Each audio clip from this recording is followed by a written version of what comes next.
Good evening to all. स्वागत है आप सभी का लर्न माइंड में। तो आज हम हिंदी पेडागॉजी करेंगे बिकॉज ऑफ हिंदी पेडागॉजी। सो आज हम हिंदी में डिस्कस करेंगे, इससे ज़्यादा हमें समझ में आएगा। ठीक है, तो ये सेशन सभी के लिए यूज़फुल होगा। सीटेट, रीट, एमपीटेट, यूपीटेट, जहाँ पर भी आपको हिंदी की ज़रूरत पड़ती है। हिंदी पेडागॉजी के 15 मार्क्स होते हैं, तो उसके लिए आपके लिए बहुत हेल्पफुल रहेगा ये सेशन। सो हम अगर आपने हमारे चैनल को सब्सक्राइब नहीं किया है तो सबसे पहले सब्सक्राइब कर दीजिए और लाइक एंड शेयर ज़रूर कीजिए। अब हम शुरुआत करते हैं अपनी हिंदी पेडागॉजी के कुछ क्वेश्चंस की। हाँ जी, पहला आपके प्रश्न आपके सामने। मौखिक कुशलता में शामिल है। मौखिक कुशलता क्या होती है? बोलचाल की कुशलता, बोलने चालने में कुशल हो। मौखिक कुशलता में क्या शामिल है? तत्सम शब्दों के प्रयोग की कुशलता, तीव्र गति से बोलने की कुशलता, बोलते समय दृष्टांतों का प्रयोग करने की कुशलता, या फिर विभिन्न प्रकार की औपचारिक और अनौपचारिक चर्चाओं में बेझिझक बोलने की कुशलता। ज़रूरी थोड़ी है जो मौखिक कुशलता में मतलब शामिल, ज़रूरी थोड़ी है कि तत्सम शब्दों के प्रयोग ही हो उसमें। ठीक है, तो ये तो हट जाएगा। अकेला तीव्र गति से बोलने की कुशलता भी नहीं हम लेंगे। तो विभिन्न प्रकार की औपचारिक एवं अनौपचारिक चर्चाओं में बेझिझक बोलने की कुशलता, चाहे वो फॉर्मल हो चाहे वो इनफॉर्मल हो, आपको बोलना आना चाहिए। ठीक है, उसमें बच्चा बेझिझक होकर बोले। सो मौखिक कुशलता इसे कहते हैं कि जब हम फॉर्मली और इनफॉर्मली कुछ डिस्कस कर रहे हैं तो हम अपनी बात को बेझिझक कह सकें। जो गलत है उसे गलत और जो सही है उसे सही कह सकें। ठीक है, तो इसका सही आंसर होगा जी, इसका राइट आंसर है 4। ठीक है, अकेला तत्सम शब्दों का प्रयोग करना या फास्ट स्पीड से बोलना ये मौखिक कुशलता नहीं है, या बोलते समय दृष्टांतों का प्रयोग करना ये नहीं है। ठीक है, आगे जी नेक्स्ट क्वेश्चन। भाषा के कौशल हैं, ये तो हमने पंजाबी पेडागॉजी में भी डिस्कस किया है। भाषा के कौशल 4, उनको वैसे ही सीरियल वाइज रखना है, LSRW। मैं एक भाषाई कौशल का अलग से थ्योरी करवाऊंगी जिसमें आपके सभी कौशल को अच्छी तरह से करवाएंगे। सुनना, बोलना, पढ़ना और लिखना। ठीक है, सो सुनना, बोलना, पढ़ना और लिखना ये इसके सही सीक्वेंस है। सो 138 का फर्स्ट आंसर होगा सुनना, बोलना, पढ़ना और लिखना। ठीक है जी, आगे देखिए।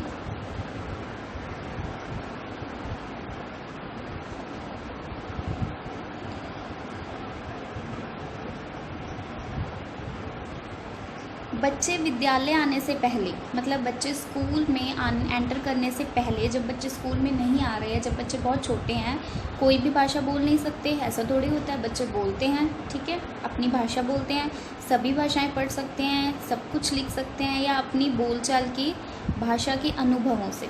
सो सभी भाषाएँ पढ़ सकते हैं, ये तो कोई बात नहीं हुई। अभी बच्चे छोटे हैं, ठीक है, वो तो अपनी मातृभाषा को अच्छे ढंग से नहीं पकड़ पाएंगे। ठीक है, सब कुछ लिख सकते हैं, सब कुछ लिखना तो बच्चे को भी आता ही नहीं है। अभी तो बच्चा स्कूल में एंटर भी नहीं हुआ है, उसके आने से पहले तो अपनी बोलचाल की भाषा के अनुभवों से लैस होते हैं। मतलब अपनी बोलचाल की भाषा के अनुभवों से लैस होने का क्या मतलब है कि जो वो घर पर समाज में अपने आसपास देखते हैं, मतलब जो बोल रहे हैं उनको सुनते हैं, उनकी नकल करते हैं, अनुकरण करते हैं, तब उन्हें समझ में आता है। ठीक है, वो अनुभव वो स्कूल में लेकर जाते हैं। उन्हें कुछ भी लिखना नहीं आता, उन्हें और भाषाओं का कोई ज्ञान नहीं होता। वो अपनी जो मातृभाषा है, चाहे वो पंजाबी है, चाहे वो तेलुगु है, चाहे वो हिंदी है या तमिल है, कोई भी भाषा है, तो वो उसी को अपने आसपास से ग्रहण करता है। बच्चा अनुकरण करके सीखता है। अभी बच्चे को लिखना नहीं आता है क्योंकि बच्चा अभी स्कूल ही नहीं आया। जब बच्चा स्कूल में एंटर होगा तभी उसे कुछ लिखना सिखाएंगे ना। सभी भाषाएं पढ़ सकते हैं, सभी भाषाएं कैसे पढ़ लेगा बच्चा? अभी बच्चा छोटा है, अपनी भाषा ही खुद वो समझ ले, वही बड़ी बात है। ठीक है, तो इसका करेक्ट आंसर है जो 4, वो अपने अनुभवों से लैस होते हैं। ठीक, आगे देखिए। 4th क्वेश्चन है, किस तरह के परिवेश में बच्चों का भाषा विकास अपेक्षाकृत बेहतर होगा? परिवेश मीन्स अपना आसपास, हमारा आस पड़ोस, हमारा समाज। बच्चों का भाषा विकास ज़्यादा बेहतर होगा अपेक्षाकृत, कि जैसे हम देखते हैं उनसे ज़्यादा अच्छा होगा। एकल परिवार जहाँ माता पिता मानक भाषा का प्रयोग करते हैं, संयुक्त परिवार, जहाँ परिवार के सभी सदस्य बच्चों के साथ निरंतर अंतर्क्रिया करते हैं। आधुनिक तकनीक से लैस कक्षा, जहाँ भाषा प्रयोगशाला का निरंतर प्रयोग होता है, या शिक्षक द्वारा मानक भाषा का प्रयोग करना। मानक भाषा का यहाँ पर मतलब है स्टैंडर्ड लैंग्वेज, जो सबसे मतलब जो पूरी फॉर्मल हम बोलते हैं, कहीं ऑफिस में या कहीं भी हमें बोलनी पड़ती है, उसे कहते हैं मानक भाषा। ठीक है, देखिए जी, हमने ये देखना है कि बच्चों का भाषा विकास कहाँ पर होगा। एक बच्चे का भाषा विकास ज़्यादा बेहतर कहाँ पर होगा? संयुक्त परिवार। संयुक्त परिवार, जहाँ परिवार के सभी सदस्य बच्चों के साथ इंटरेक्शन करते हैं, उन्हें ज़्यादा बोलने का अनुभव मिलता है, उन्हें ज़्यादा समझने का अनुभव मिलता है, क्योंकि भाषा का जो सीधा संपर्क है, सीधा उनका कनेक्शन है, वो कॉग्निटिव डेवलपमेंट से है, बौद्धिक विकास से है। तो बौद्धिक विकास कहाँ होगा? जब बच्चे बहुत सारे जनों में, संयुक्त परिवार में जहाँ बहुत जने होंगे, वहाँ पर वो इंटरेक्ट करेगा, तब उसे उसका जो अच्छा मतलब माहौल है, एनवायरनमेंट है, वो उसे मिलेगा। ठीक है, एकल परिवार नहीं होगा। आधुनिक तकनीक से लैस कक्षा, जहाँ भाषा प्रयोगशाला नहीं, परिवेश कह रहे हैं हम, स्कूल कक्षा की बात नहीं हो रही है। हम चाहे भाषा प्रयोगशाला की यूज़ कर लें, चाहे हम कैसे मर्जी पढ़ा लें, अगर बच्चे के घर का परिवेश अच्छा नहीं है तो बच्चा कभी भी स्कूल वाला मतलब उस सेटअप में नहीं आ सकता। स्कूल एवं परिवार दोनों का ही इक्वल ही रोल है बच्चे के विकास में। मैं पूरे डेवलपमेंट की बात कर रही हूँ, अकेले भाषा विकास की बात नहीं कर रही हूँ। पूरा विकास, बच्चे का संपूर्ण डेवलपमेंट होगा। अकेले स्कूल की गलती या अकेले माँ बाप की गलती नहीं होती है, दोनों की इक्वली होती है, और दोनों का सहयोग भी पूरा होना चाहिए, परिवार का भी और स्कूल वालों का। ठीक है, शिक्षक द्वारा मानक भाषा का प्रयोग करना, नो, शिक्षक ओनली स्टैंडर्ड लैंग्वेज बोल रहा है, बट बच्चे का क्या, बच्चे को तो भाषा ही नहीं आती है। ठीक है, हाँ जी, आगे नेक्स्ट क्वेश्चन है, सुनना कौशल में शामिल है। सुनना कौशल में क्या शामिल है? हमारा सुनना लिसनिंग स्किल में, इसे हम ज़्यादातर पैसिव स्किल कहते हैं। दूसरों की बात सुनने में रुचि, धैर्य और प्रतिक्रिया, प्रश्नों को ध्यानपूर्वक सुनने की क्षमता के विकास, शांतिपूर्वक सुनना, या सुने हुए शब्दों की केवल पुनरावृत्ति। हाँ जी, अपना जो आंसर है वो कमेंट करके ज़रूर बता दीजिएगा, और हमारे चैनल को लाइक एंड शेयर ज़रूर कर दीजिएगा। ये आपको CTET 1, 2 और NEET, MPTET मतलब सभी टीचिंग एग्ज़ाम्स के लिए हेल्पफुल रहेगा। सुने हुए शब्दों की केवल पुनरावृत्ति, हम मेमोराइजेशन की बात नहीं कर रहे हैं। सुनना कौशल क्या होता है? शांतिपूर्वक सुनना, सिर्फ और सिर्फ सुनना। हम कुछ भी, कोई भी जना मतलब गालियाँ दे रहा है, कुछ भी बोल रहा है, हम सुन रहे हैं, जस्ट वो सुनना नहीं होता है। दूसरों की बात सुनने में रुचि भी हो, धैर्य भी हो, और हम टाइम टू टाइम फीडबैक भी दें। अकेले सुनने से क्या होगा? अकेले सुनने से तो हमें कुछ समझ में भी नहीं आएगा। अगर हम उसके साथ इंटरेक्शन करेंगे तभी समझ में आएगा। इंटरेक्शन कैसे होता है? सुनना और बोलना दोनों होता है। सो दूसरों की बात में रुचि भी लें, धैर्य से सुने और फिर प्रतिक्रिया दें, तब हमारा असली जो मीनिंग है सुनने का, लिसनिंग का, वो पूरा हो। ठीक, नेक्स्ट क्वेश्चन आते हैं, किस प्रकार का प्रश्न प्राथमिक बच्चों की भाषाई क्षमता का आकलन करने में सर्वाधिक सक्षम है? भी कौन से प्रकार का प्रश्न, हम इनमें से चारों में से देखेंगे कि किन प्रकार का प्रश्न बच्चों की भाषाई क्षमता का आकलन करेगा। ठीक है, तो भाषाई क्षमता का आकलन, जब भी ऐसा कोई क्वेश्चन आता है तब हमें डाइवर्जेंट थिंकिंग देखनी है कि बच्चे की डाइवर्जेंट थिंकिंग कहाँ पर लग रही है, बच्चा कहाँ पर सोच रहा है ज़्यादा। तो कहानी को दोहराइए, याद की गई कविता को सुनाइए, किसी दृश्य का वर्णन कीजिए, पाठ में 4 संज्ञा शब्द छांटिए। देखिए, बच्चे का हमने ज़्यादा ये देखना है कि बच्चा डाइवर्जेंट थिंकिंग कब कर रहा है, बच्चा लेटरल थिंकिंग, बच्चा दिशाओं में कब सोच रहा है। देखिए, कहानी को दोहराएं, वो तो मेमोराइजेशन हो गया। सिर्फ याद की गई कविता सुनाई, वो तो याद किया गया होगा, वो तो बच्चा इसमें खुद का दिमाग कहाँ पर लगाएगा। पाठ में से 4 संज्ञा बच्चा ढूंढ देगा जब उसे पता होगा संज्ञा क्या होता है। ठीक है, तो ये भी नहीं हो सकता। किसी दृश्य का वर्णन, यहाँ पर बच्चे का दिमाग लगेगा कि हाँ, मैं जब स्कूल में जा रहा था तो मैंने कौन सा दृश्य देखा, मैंने क्या देखा, मैंने मंदिर और गुरुद्वारे में गया मैं, और ये देखा और वो देखा, तब बच्चे का मतलब जो दिमाग मतलब लगेगा उस क्वेश्चन में। ठीक है, तो ये तो जब हम पाठ में से पूछ रहे हैं कि जो कहानी आपने पढ़ी हो उसको दोहराओ, या याद की गई कहानी पता हो, तो ये तो कोई मीनिंग नहीं हुआ ना। भाषाई क्षमता का आकलन ज़्यादातर स्कूलों में ऐसे ही होता है कि बच्चे ने जो चैप्टर पढ़ा उसमें से questions, but this is not the correct way. हमें सभी चीज़ों का आकलन करना चाहिए, बच्चे के अनुभवों को भी हमें उतनी ही इम्पोर्टेंस देनी चाहिए। तो इसका आंसर हो गया थर्ड। ठीक है, किसी दृश्य का वर्णन कीजिए, बच्चा खुद दिमाग लगाएगा भी हाँ ये मैंने देखा था। ठीक है, बच्चे का अपना भी अनुभव आएगा इसमें। समझ में आया?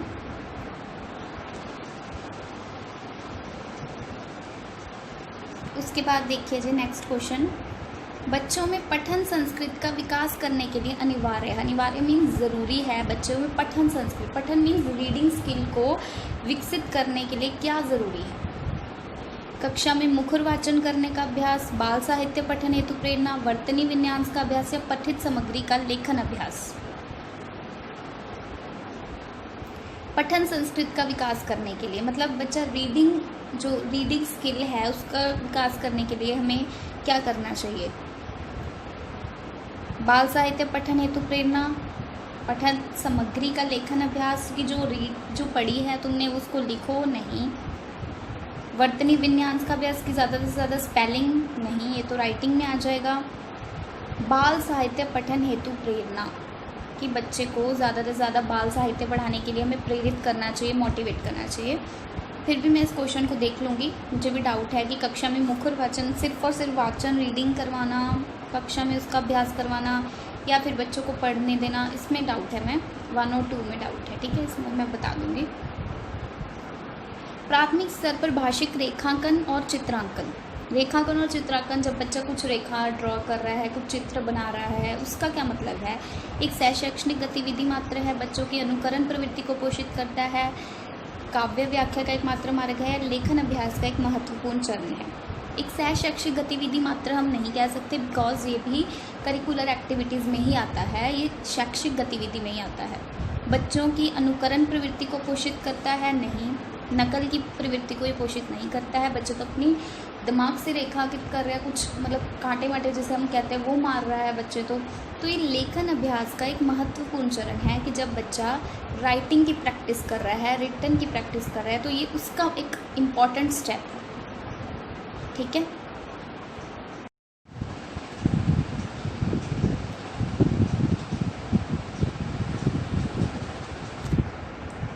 तो ये क्या हो गया?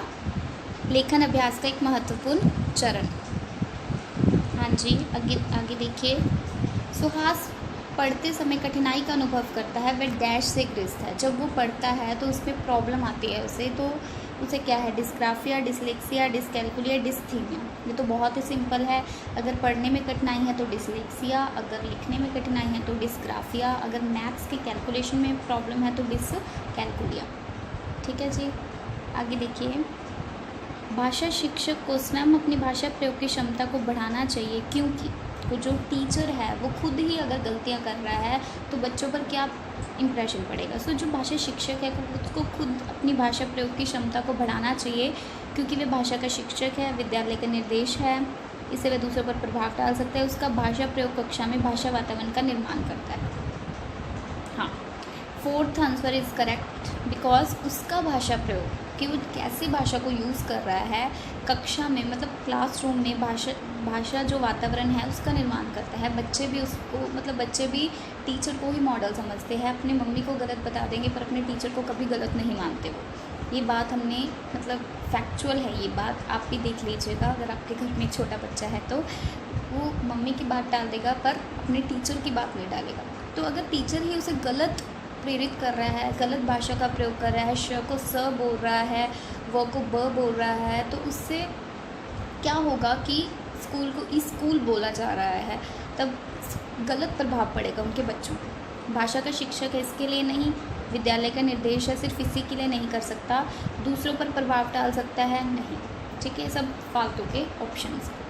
उसके बाद देखिए आगे अपने क्वेश्चन। भाषा अर्जन और भाषा अधिगम में मुख्य अंतर है कि जो भाषा अधिगम होता है जिसे हम लैंग्वेज लर्निंग कहते हैं, भाषा अर्जन जिसे हम लैंग्वेज एक्वायर करना कहते हैं, इसमें क्या डिफरेंस है? पाठ्य पुस्तकों के अभ्यासों का अभ्यास कराने का, स्वाभाविकता का, भाषा के नियमों को समरण करने का, या भाषा लेखन के अभ्यास का?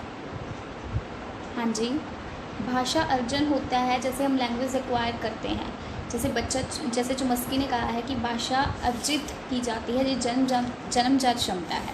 भाषा अधिगम में होता है कि हम लैंग्वेज लर्न कर रहे हैं, हमें बहुत सारे कॉन्शियस एफर्ट्स करने पड़ रहे हैं लैंग्वेज को सीखने के लिए। तो इसमें स्वाभाविकता का डिफरेंस है। डिफरेंस जो मेन डिफरेंस है ना, स्वाभाविकता का है। ठीक है, जब हम भाषा को अर्जित करते हैं, ग्रहण करते हैं, वो स्वाभाविकता से होती है। ठीक है, नेचुरली से कहते हैं। भाषा अधिगम में हमें, जैसे हम टारगेट लैंग्वेज सीखते हैं, हिंदी, इंग्लिश, वो हो जाता है। ठीक है, इसमें स्वाभाविकता का अंतर है।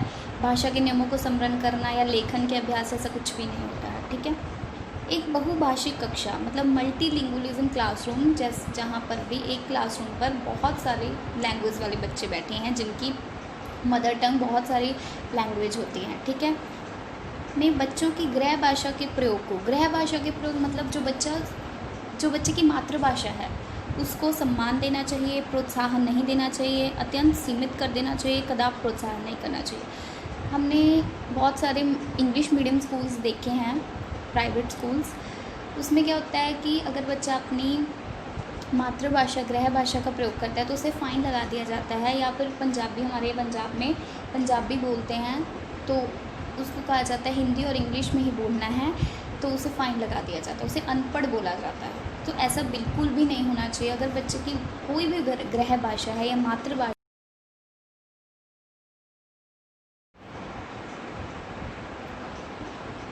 उसे सम्मान देना चाहिए। जो बच्चे की गृह भाषा है, जो बच्चे की मदर टंग है, जो बच्चा बोल रहा है, जो उसके मतलब घर में बोली जाती है, अगर वो बोल रहा है तो इसमें प्रॉब्लम क्या है?